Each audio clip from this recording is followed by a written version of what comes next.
Hello, huge movie fanatic Nate, coming at you to do one of my famed movie/Blu-ray reviews. I'm coming at you to review the early 80s kind of summer camp horror movie by the name of The Burning, and then I'll briefly review the Blu-ray after I'm done with the movie review. This is the Blu-ray that came out in 2013 by Scream/Shout Factory, which is absolutely, fantastic. It's always great when you can have these early 80s slasher movies on Blu-ray. So I'll review the movie and then I'll review the Blu-ray. As I often do when I have them, I like to show this first in my review of the movies. This is the very first way I saw this movie. I think I bought this at a mom and pop video store, which is actually still open around my burg. And this is the original Thorn EMI VHS of The Burning, and I think I got this 10 years ago, and I just, in 2007, and that was the first time I actually saw The Burning. And I remember when I watched the movie, I was just like, oh man, how did I never know about this movie before? Of course, the Thorn EMI, I don't think would generally have pictures on the back, which is kind of lazy and cheap. But that's the original, I would imagine, VHS release of The Burning. I love that poster. And then, it should be noted that I actually only saw this once on VHS, and I think it's really dark, like you really can't see like at night very well at all. And I think the gore is cut down. I don't think like his slipping off of his fingers and his blood coming out of his fingers or something like that. I think that some of the gore is cut from the VHS, which makes the VHS even less, obviously watchable or less of interest to watch. And then it's funny because mere weeks or months after I first got that VHS and first saw this movie, this came out, which is the DVD from MGM, which came out in 2007. So like I say, I want to say it was just mere days or weeks after I saw it, MGM just by chance put out the DVD of it, and I'm, being obviously liking the movie enough on VHS to have the DVD, I got this and was very delighted when the picture was obviously so much better improved, and it actually surprised to see more gore, which was also a complete and total treat. And the DVD isn't only the movie, it actually does have the commentary. And I think that Blood and Fire Memories is that documentary or that little interview with Tom Savini, I think. And then, of course, the Blu-ray would come out. So basically, it should be noted off the bat that this is the very first Miramax, or Weinstein Brothers, if you will, movie ever made. Made by obviously Harvey and was it Bob Weinstein or whatever. This is so crazy because at this time there's so many of these kind of same movies being made on the East Coast. I mean, you had Friday the 13th, which was just done, and basically at this exact same time you've got Friday the 13th Part 2 being made, you've got Madman being made, and you've got The Burning being made, like all at the same time. And from what I can tell, like Madman was actually being made pretty much at the exact same time as The Burning, and possibly Friday the 13th Part 2. It's just so crazy how much at the exact same time in history, in the same, basically more or less location, kind of East Coast of the United States, that all these, similar movies were made, which is kind of interesting. This movie, from what I know or from what I can remember hearing, this movie is actually based on I don't know if this is like an East Coast thing, this kind of this urban legend or whatever. I think of this Cropsey Maniac. I think it's something that existed before this movie, if I'm not mistaken, came out. And I want to say this movie just kind of took the urban legend and put it into its movie. Maybe I'm incorrect in saying that, I don't know, but any way you want to look at it, this movie's basically the killer, or the antagonist in this movie is this character of Cropsey. And when I first saw the VHS of this and first saw it for the very first time 10 years ago, it was like, oh my God, I love how the movie began. And one thing, the one thing that's really important to me about these kind of summer camp horror movies is like the location, is just so key. And like the cabins, the location that was featured at the beginning of this movie, the kid's cabin they were in the Cropsey's, he sits, sleeps in this work shed or whatever the hell you want to call it or whatever. The the location at the beginning of the movie was just great, and I loved how there was like no music and it was just the ambient nighttime sounds, and basically these kids are conspiring at the beginning of the movie. This Cropsey in this movie is like just the janitor or the camp janitor or caretaker or something like that of the grounds or whatever, and I don't know if they think he's mean or whatever, but they want to get back at Cropsey for just being an asshole, or what they would regard as being an asshole or a meanie or whatever. So they do this prank in the middle of the night where they bring this, basically it's just classic imagery of this, which we'll find out later when they light it. It's kind of this skull, rotting skull with worms all in it, and they put a candle in each eye, and the imagery of that is so freaking classic. And when I first saw this movie in the beginning, in the opening scene, where it's just like, oh, that skull looks so cool, and then you've got this like early 80s synthesizer music. It's just like brrr. I think that's the first time we hear any of the synthesized music, when we see the skull, when the skull is actually revealed to the audience. And it's like, oh man, it's like, and it just freaks Cropsey out, and he accidentally knocks the skull with 2 burning candles in the eyes onto himself and onto his bed, and starts himself on fire. So basically the beginning of this movie is showing how this killer, or this character, would, that's why it's called The Burning. I kind of thought in a way maybe the title The Burning, I don't know, I don't know, it looks cool in print and kind of what they did with, yeah, I guess The Burning's an okay title. But, so that would explain what the title of this movie means or whatever. So basically Cropsey's just burned alive, and he just burned all over and catches flames, catches on fire as if he's like constantly drenches himself in gas or whatever. So maybe that's a little fake, but I mean, it's a movie, whatever. He gets completely engulfed in flames, and I hate in movies like flame stunts. I just hate them, especially in a movie like, you know, this, where you can tell he's clearly wearing just gloves and just his, you know, a helmet or whatever, his head's wrapped. I mean, I hate burns in movies where it's just so blatantly obvious the stuntman is all dressed up for a burn stunt, you know. It's just, I don't like burn, you know, scenes in movies, or it's just like, unless it can actually look like the character looks like the rest of the movie or whatever. So he gets burned, and he kind of runs out of the cabin. The kids didn't mean to, you know, obviously burn him alive. They were just going to want to scare him or whatever. So obviously he runs out and kind of lands into the lake or whatever, and that's that. And weeks later we cut to the hospital, and this guy shows this other guy's like, fucking Big Mac, overdone or whatever. And shows this new guy at the hospital, this, you know, Cropsey laying in the hospital bed, and there's this really nasty shot of like, his arm, burnt arms, comes out and kind of grabs the guy, and it's just, it's kind of like the beginning of a pre-credit sequence. It's all scary and stuff, and then we go into the kind of black, you know, white on black opening credits with a really cool, you know, theme of this movie. The, you know, the kind of down, down, down, down, down, down. I'm not gonna make you listen to my whole rendition of the theme, but if you've seen the movie, you know the theme. The classic burning theme is absolutely fantastic. And then after the opening credits, we see him, I can't remember how, if it's I can't remember how long after the beginning of the movie the character of Cropsey is actually released from the hospital into the world or whatever, and that you can hear overdubbing of just dialogue from different doctors and shit saying, you know, the skin grafts didn't work, and we did what we could, and try not to be angry at them kids for it. You know, any accidents can always happen, and then they let Cropsey out of the hospital. Then we cut to a scene which I absolutely hate, and it's probably only there just because if they wouldn't put it there wouldn't be a kill for like probably 40 minutes into the movie. So it's just this scene of just the scummy, nasty kind of streets of New York or whatever, some kind of East Coast nasty looking city and shit, where Cropsey's just, having been recently released from the hospital, just basically just walking the streets and picks up a prostitute. And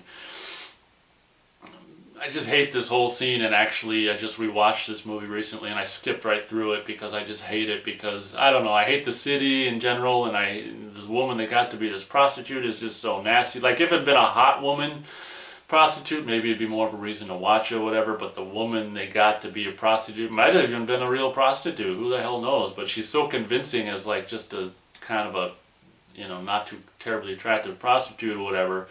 And then we just basically have a kill where he just kills this prostitute for basically no good reason. Like I say, it's just to put a kill in there.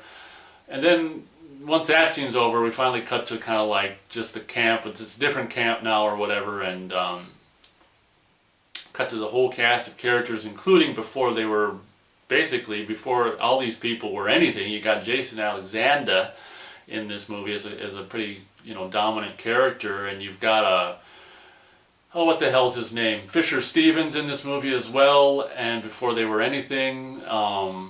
And what the hell's this other girl's name, who basically is just in the background until and she barely, I think she actually does end up having a line. What the hell's her name? Oh yeah, Holly Hunter's in this movie as a camper who is just basically in the background until later on in the movie she actually has a line, which her only line might be, what if we can't find them, or something like that. But Before They Were Anything, you've got all these actors who would be go on obviously to become more of something. So it's interesting to see Jason Alexander with hair, and Fisher Stevens whatever, and Holly Hunter being whatever herself and stuff. And it should be noted that it's kind of funny because I think there's an episode of Seinfeld where Jason Alexander talks about either having attended Jew camp or maybe it's fat camp or some shit. He might have said fat camp or something, which is really interesting because Jason Alexander's character in this movie lives, so it's kind of like when he changed his name to George Costanza or something. So you could almost tack that little scene from Seinfeld where he talks about having been to fat camp at the end of The Burning for an extended director's cut of because the character Jason Alexander plays in The Burning does live, so that's a little bit of an interesting side note. But the movie continues and introduces this new camp full of kids, which is, as Tom Savini would say in his little interview, which is kind of understandable about the characters in Friday the 13th movies where you just want to see him die, quickly kill him please. I do agree with Tom Savini in the fact about this movie that you actually, for the most part, kind of liked these characters and were introduced to them, and it's really cool when you see this one girl who would be featured later on in the movie as Glazer's squeeze or whatever. We see her hit a baseball or softball or whatever in slow motion in a tank top running to first base or whatever, and this kind of very beautiful scene of her breasts bouncing or whatever is very, very enjoyable. That girl, should be noted, I think is really really attractive, just all around, just face, body, everything. So then we just introducing these kids, doing kind of summer camp activities and stuff. And again, when I first saw it 10 years ago, I was just like, oh my God, I was just enjoying it. How did I never know about this movie until then? I didn't know about this movie until so late, but at least I found it when I did, So the movie just basically is just a bunch of scenes of, not a bunch, but several scenes of just summer camp life and the kids doing this whatever. And I gotta admit, the location they picked to film the second summer camp stuff, well, it's probably the same spot, it's just filming different areas or whatever, but the location of this one that we featured a little more in the movie before they go off on their canoe trip or whatever overnight is the location is just awesome, of course, and where they filmed it, and it looks like summer, and it's just this really cool summer camp environment and everything, and the cabins, and just obviously it's just probably a real place, so that's why it's so authentic, because it's just they're filming at an actual camp. But I just eat that shit up, and to be honest, it's kind of one of my gripes about this movie is that not long after we're introduced to the characters and they have some hijinks at the camp, the movie then proceeds to kind of, for the last half of the movie, they do, probably for reasons of not being able to film for a very extended period of time at the camp itself, I would imagine that's why they put that thing of the overnight into the movie, where a main group of characters take a canoe trip to this just, I don't know, camp spot or whatever in the woods, where the rest of the movie is spent in the woods, again, probably because they had limited access to the camp or whatever. So the movie starts off really cool with the introduction of these kids and hijinks, and then you're quickly, by the time the thing happens with, introducing Glazer and then this kind of, whatever, Jewish kid, well, you can pretty much say that about all the kids in this movie, but I think this main kid would go on to be play Woody Allen, or a young Woody Allen in a Woody Allen movie or whatever. But we introduce him, and he's the kind of no kid, or a kid people pick on or whatever, and then we introduce this Glazer character who's a bully, who bullies this guy around and stuff, and then it's we see some night of whatever, and we just hijinks, and then the next morning we just see, all the girls on the dock or whatever, and, it just quickly, or not quickly, but after a while it's kind of okay, we introduce these kids, this is fun and everything, but where's this movie going? And that's kind of one of my problems I have with this movie is although the characters are fun to kind of just watch and spend time with in the movie. The movie does have this sense of like, I don't know, really just kind of existing and not really having too much of a forward momentum. And if I'm going to say anything negative about it, that's something you become aware of as the movie goes on towards the kind of maybe the middle of the movie or whatever, when it's just like they're hanging out at the girls are on the floaty dock out kind of in the water, and the guys are, Glazer pushes that one guy off the dock and they shoot him in the butt with the BB gun and stuff. And I don't know, I mean, I'm torn with this movie because it's just like, part of me, there's so many aspects which are absolutely great, and one of the things I'll give the movies props for as well, like Sleepaway Camp, for the brief amount of time we actually do spend at the kind of summer camp location, it's just filled, there's a dining hall or mess hall just filled with campers, which really gives this movie huge authenticity, and I will give this movie props for that. It's not incredibly common to see like huge bunches of kids in these kind of movies. Obviously they did it in Sleepaway Camp, but it really, whenever it happens for these summer camp horror movies, it really adds so much to the authenticity of the movies. But again, halfway through the movie or whatever, it's kind of just like, where's this movie going? It's just, Alfred trying to scare this hot chick in the shower for no reason, and it's just like you introduce these characters and it's just like then they're just going around and around in circles or just doing whatever, and then finally the kind of plot or the movie takes a change when it's just like, okay, time to go on the overnight, where the kids, I'm confused whether this is, when I first saw it I thought this was a river, they were on a river, and then I'm like, I don't know, I still don't know if they're supposed to be on a huge lake or if they're on a river or what the hell they're on, because then halfway through the movie or whatever, these big group of kids take this canoe trip in the scene, which I absolutely love, because I love the little bit of, what do they call it in the opening credits? Just, I don't know, I can't remember what kind of movie or music this is called right now, but if you've seen the movie, you know what I'm talking about. The old kind of southern banjo music, if you will, bluegrass, is it bluegrass stuff, I think? I love that tune that's played during the canoe trip, where they're actually heading to the overnight camping location. Is absolutely great, and there's this blooper in the movie that's left in the movie where it's just like they're in a canoe, including which has Holly Hunter in the front of it, actually does sink in the movie. It's a blooper that they left in, which is kind of cool, and this one other hot girl splashes the camera lens and she can see her like, oh my gosh, and oops, and so it's kind of cool they left a blooper in the movie. And then later on that night we cut to a really cool scene in the movie, which is so the movie kind of just stagnates for a while, and then in my opinion when they do the canoe scene, it's like, oh okay, now we're making it like we're doing something else, we're doing a scenery change and we're going to this other location, and the movie kind of picks up for me at that point, and especially at that night when they do this creepy campfire, spooky story about Cropsy around the campfire scene, was absolutely really cool, which is, it's so crazy because at the exact same time, and this movie came out like I think in '81, like Friday the 13th Part 2, both of these movies feature the exact same scene where you got this creep, this character telling a scary story, urban legend or whatever, which is then like punctuated at the end of the story by an accomplice or something, a camper jumping out from the dark with a mask on, scaring everyone, just like Ned. Or Ted, was it Ted? Ned, I think it's Ted from Friday the 13th Part 2 would do. Same year, same kind of location of Eastern America or whatever. It's just crazy. It's like, oh my gosh. So yeah.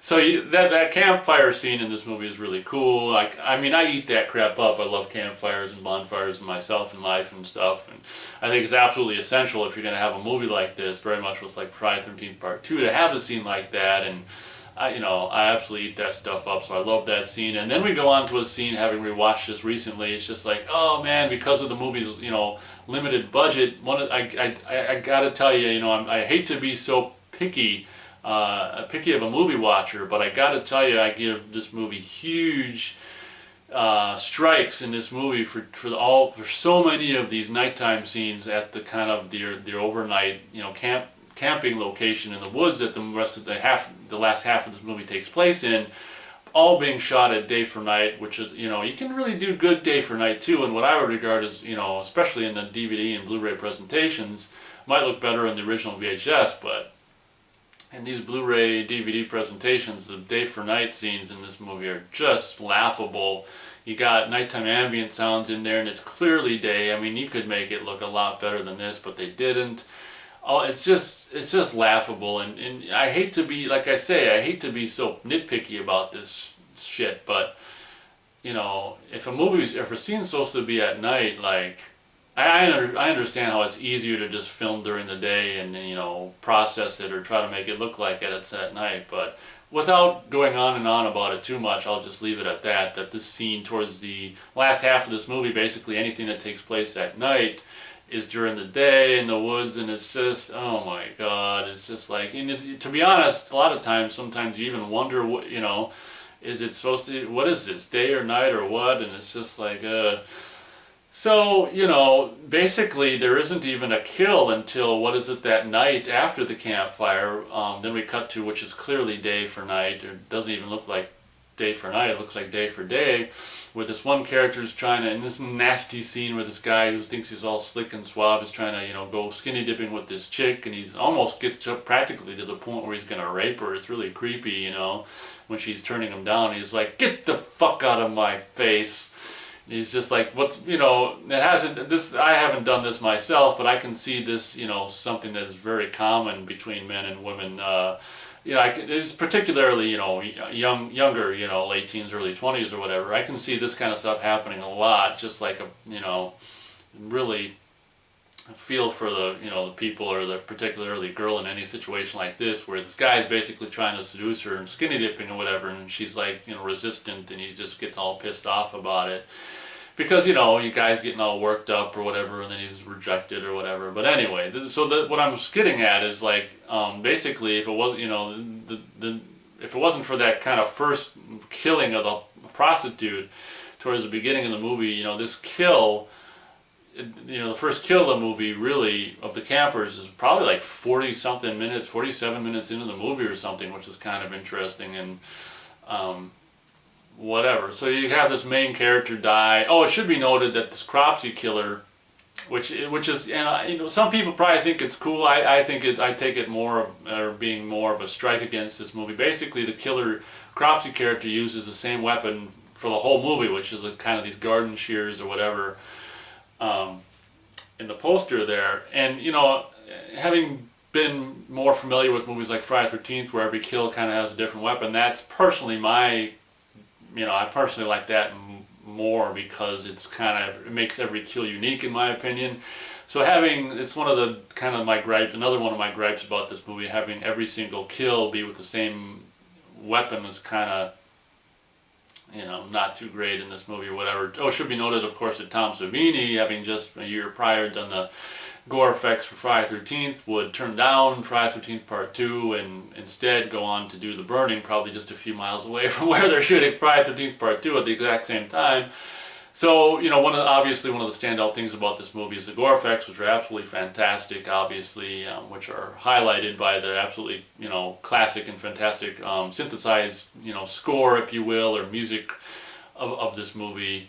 So those are obviously key pluses about this movie. And of course, I'd say probably the standalone scene, which I'll get to right now as I kind of try to wrap up the review of this movie, is obviously the raft scene where a group of kids, you know, they wake up the next morning or whatever, and Cropsey presumably has just, you know, taken or hidden all the canoes that they got there, that they all got to the campsite with, and that, which kind of basically leaves them up a creek without a paddle or whatever, literally. So they basically get all kinds of logs and tie them together and make a makeshift raft and send, what is it, 4 or 5 kids out on this raft to kind of go back to camp or whatever to get more boats and stuff. So obviously the movie's probably single most standout scene is the famous, which is rare, and I will give this movie props for this scene. It's rare in horror movies where you have kind of a mass killing all in one scene. Usually it's kind of the cliched one by one thing. So this movie's standout scene is probably hands down the kind of the raft massacre, if you will, where Cropsey's hiding in one of their canoes somewhere else in the river. Is it lake, river, whatever? Somewhere else in the water, they come across come across one of their canoes and they get close to it to, board it or whatever, and Cropsey, in this famous scene, of which would be impossible to do, stands up in the canoe or whatever. The famous scene with, the shears raised high into the sky, basically comes down and kills all, I think it's 5 of these kids, and some of them are just off, easily in a way where it's not really shown on camera, but I'd say the majority of them are kind of offed in a more graphic manner. This scene was, I think, heavily cut on the VHS, but having only seen that once, I can't remember exactly what. I know probably for sure the blood squirting out of Fisher Stevens' fingers is probably not on the VHS, but obviously that's the standout scene of this movie, and in a lot of ways I might get a lot of flack from Burning fans for saying this, but in a lot of ways you could almost turn the movie off after that, to be honest, because in my opinion the last maybe 20 minutes of this movie are absolutely abysmal, kind of difficult to get through. Like, oh my gosh, like Alfred is the name of this character, this guy who would end up portraying, I think, a young Woody Allen in a Woody Allen movie a couple of years after this or whatever. And he's kind of touted as being like the main character, but at the same time he doesn't never say anything to anyone, and he's like the main character, but he's not at the same time. He's always, creeping on, spying on people, eavesdropping, looking at, it's just the character is just so weird or whatever. And towards the end of the movie, he ends up seeing Glazer and his squeeze after a very funny scene where Glazer has premature ejaculation, and it's just like the girl's reaction to that scene is just like so funny. It's like he's like, next time we better, baby, and she's like, yeah, trust me, baby. And it's just, and I'll give the movie props for that scene. It's really funny how Glazer talks himself up as being, this king of stud or whatever, and then when it actually comes time to perform or whatever, it's like it's just like, so that's funny, I thought. And it's not it's typically in a horror movie, a sex scene will be all sexy or hot or whatever, and this is kind of a disappointing for the girl sex scene, which is really kind of funny or whatever. But what I'm getting at is this character of Alfred will see basically I think, Glazer goes back to the main camp to get some wood and matches or whatever and bring back so they can start a fire to heat them up, because gosh knows Glazer can't heat them up, him and the girl.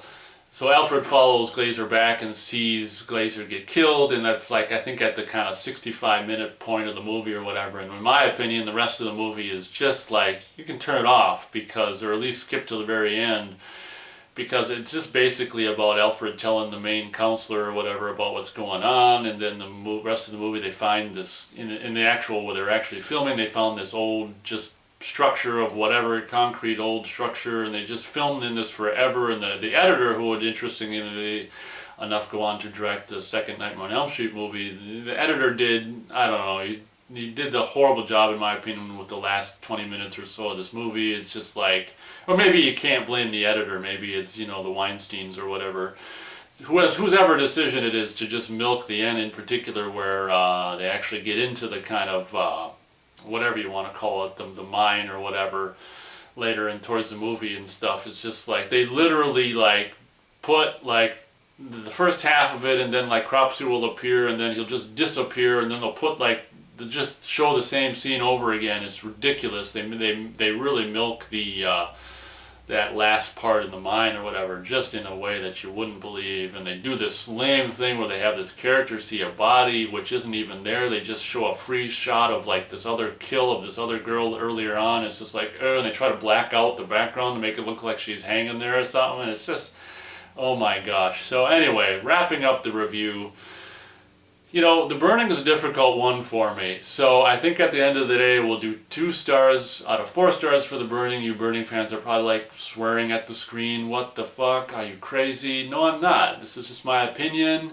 To be honest, last night, actually, I rewatched this movie last night, and to be honest, I was actually thinking about 1 3/4 stars out of 4, because it's so much of it, I think, is just particularly the last third of this movie is just uninteresting to me. But the strengths of this movie are so strong that I said screw it. We'll give it 2 stars out of 4 stars, because the good things about this movie are extremely good. You've got, for the first half of this movie, very great summer camp locations. The cast is pretty great, full of, you know, people who would go on to be big stars who at the time nothing.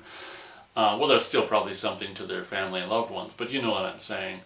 Absolutely, you know, amazing kind of synthesized score, whatever, amazing Tom Savini gore effects, and obviously, I mean, the raft scene alone deserves, you know, deserves credit. But at the same time, you know, why I'm so harsh on this movie is because, you know, you got to take the goods with the bads. At the same time, you know, the day for night and the last third of this movie being like Phil, just crap in my opinion, is just like, oh man. And you know, Tom Savini's makeup for the Cropsy Maniac was so good. Another argument I would have is that maybe they didn't show him enough. Like the actual face of Cropsy, in my opinion, perhaps could have been shown maybe more. I understand, you know, kind of wanting to save it for a, you know, the grand kind of creepy reveal at the end of the movie, but I don't know. So that's my review of the actual movie, The Burning. Now, if I can briefly talk about the Blu-ray that came out in, what did I say? 2013. Absolutely fantastic. Now, it's probably the same master that MGM did for this. Obviously, I think it's the same transfer. Obviously, this version is high definition. It should be noted that this is a Blu-ray / DVD combo, which obviously does come with a slipcase. So here's the front of the slipcase, and here's the back. And I'll show a shot of the back so you can read the special features. And not much here to see, just like the DVD had. This has audio commentary with the director and international journalist Alan Jones, they're saying. And this has, oh, you know what, I'll probably have to take a picture of the menu off the TV because this doesn't show all the special features, so I'll do that. I'll take a picture of the menu off the TV because this doesn't show everything. It's got the Blood and Fire Memories, which I think is the interview with Tom Savini, which is also featured on the DVD that came out years before. Theatrical trailer, they just say and more.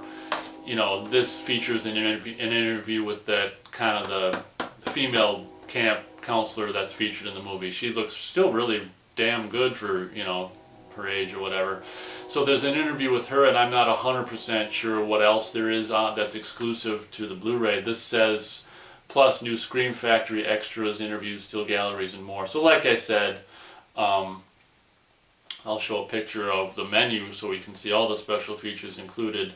But you know, it's luckily it's just mono audio, of course, and the transfer being the same thing as, like I said, this. As far as I can tell, it's just the same transfer, just presented high definition on the Blu-ray, of course.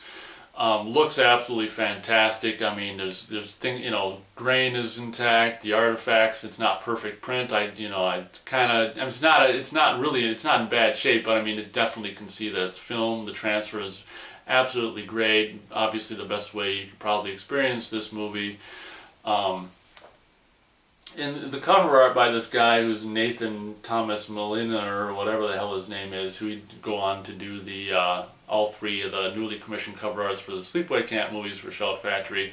This is one of my favorite, probably, newly commissioned artworks. I think that this is really kind of cool, to be honest, because that thing with Cropsy in the center kind of happens with his demise when he gets killed, you know, and the imagery of that skull with the, you know, the candles in the eyes is such a great image. I'm glad he incorporated that on the cover art. And this is a really great, I think this is a really great newly commissioned artwork. So obviously you've got the option for, it's also got reversible cover art in the actual case itself, but as I often do when it's got a newly commissioned sleeve, is I'll go like this. So you've got the option for this newly commissioned artwork, or this artwork, which of course is the original poster art, and having just taken off the slipcase, this is the DVD case, and you can, you know, reverse this artwork in here to show the same artwork as on the cover of the slipcase, and this is what the cover looks like on the back of the original poster artwork, which I like more. I generally, you know, most times often than not like the original artwork more than the newly commissioned, because I think this is just, oh my god, I actually have got off eBay, I actually have the original theatrical poster of this hanging up. I think this artwork is just, back when they had a painter just I think this is just such awesome artwork, and to be able to you know, have that kind of same original font on the spine and stuff is really cool. So usually when there's a, you know, newly commissioned artwork, I'll have the old artwork on the slipcase, or I mean on the actual DVD or Blu-ray case, and then I'll just obviously put the newly commissioned artwork on the, you know, the newly commissioned artwork's obviously on the slipcase. But in closing, you've got your, of course, Blu-ray and DVD combo discs there. So that's my review of The Burning and the fantastic Scream Factory Blu-ray, which came out several years ago. You know, it's not huge on extras, but, you know, obviously for me the most important thing about a Blu-ray release is just how the movie looks, is presented on the disc. So, you know, I'm never too picky when a, you know, release doesn't have a bunch of special features, because I generally just watch them once anyway.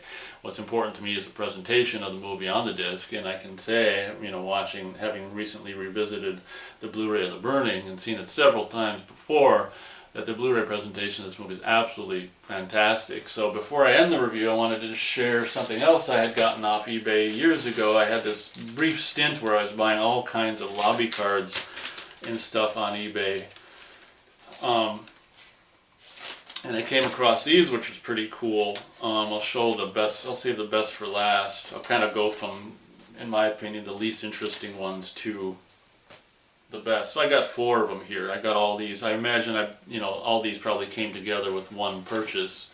But here's a lobby card, black and white kind of lobby card, still 8x10, I imagine, of just Cropsey and the scene which I don't like, of the killing the prostitute. And then we got this famous shot from The Burning of Cropsey standing in the woods. This is like he's standing over Alfred, stalking Alfred as Alfred stalks other people in the woods. Alfred likes to peep on girls and people having sex and stuff, so that's Alfred's character. Here you got the dispatching of the very first camper that gets dispatched in the movie. The chick who was almost raped by that guy who professes to be a ladies' man or whatever. Kind of a sad scene. I mean, both the scenes where she's almost raped and then later on gets killed. But and then what I would regard as being the best of the 4 pictures. This is after a disappointing sexual experience with Glazer. If she thought that was a bummer, just a few moments later she would be accosted by the Cropsey maniac. So here's the fourth of the 4 stills I got off eBay of this movie. Lobby cards aren't incredibly abundant for The Burning, so I was, kind of excited to imagine find those when I did.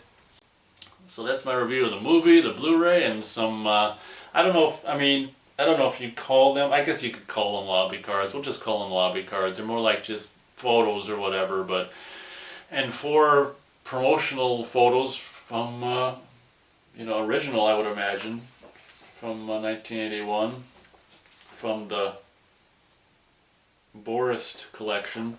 Anyway, this video is going on way too long. Thank you very much for watching, and I hope you enjoyed it. Catch you next time.